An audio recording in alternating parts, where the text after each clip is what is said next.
उपनिषत् श्रीमते रामचंद्राय नमः। ओम नमः परमहंसास्वादितचरणकमलचिन्मकरन्दाय भक्तजनमानसनिवासाय श्रीरामचन्द्राय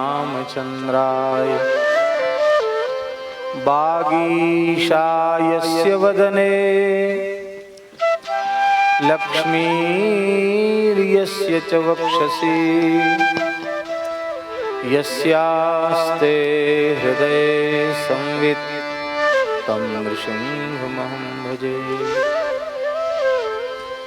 विश्वसर्गविसर्गादि नवलक्षणलक्षितम् श्रीकृष्णाख्यं परं धाम जगद्धाम नमामि तत्। प्रह्लाद नारद पराशर पुंडरीक व्यासाम्बरीश शुक शौनक भीष्मदाल्म्या रुक्मांगदार्जुन वसिष्ठ विभीषणादीन् पुण्यानिमान् परम भागवतान् नमामि। वाञ्छाकल्पतरुभ्यश्च कृपा सिन्धुभ्य एव च पतितानां पावनेभ्यो वैष्णवेभ्यो सीतानाथ समारम्भां श्रीरामानन्दार्य मध्यमाम् अस्मदाचार्यपर्यन्तां वन्दे गुरुपरम्पराम्। भक्त भक्ति भगवंत गुरु चतुर्नाम बपुए इनके पद वंदन किए नाशे विघ्नने। बंदौ गुरुपद कंज कृपा सिंधु नर रूप हरि महामोहतम पुंज जासु बचन रवि कर निकर। बंदौ तुलसी के चरण जिनकीन्हो जग काज कलि समुद्र बूढ़ तलक्यो प्रगट्यो सप्त जहां। बहुले समंगे ह्यकुतो भये च क्षेमे च सख्ये वहि भूयसी च। यथा पुरा ब्रह्मपुरे सवत्सा शतक्रतोर्वज्रधरस्य यज्ञे भूयश्च या विष्णुपदे स्थिताया विभावसोश्चापि पथे स्थिताया देवाश्च सर्वैः सह नारदेन प्रकुर्वते सर्वसहेति नाम। मन्त्रेणैते नाभिवन्देत यो वै विमुच्यते पापकृतेन कर्मणा लोकानवाप्नोति पुरन्दरस्य गवां फलं चन्द्रमसोद्युतं च। एतं हि मन्त्रं त्रिदशाभिजुष्टं पठेत्तु यः पर्वसु गोष्ठमध्ये न तस्य पापं न भयं न शोकं सहस्रनेत्रस्य च याति लोकम्।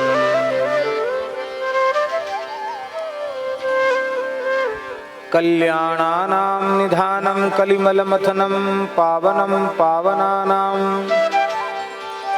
पाथेयं यन्मुमुक्षो सपदि परपदप्राप्तये प्रस्थितस्य विश्रामस्थानमेकं कविवरवचसां जीवनं सज्जनानां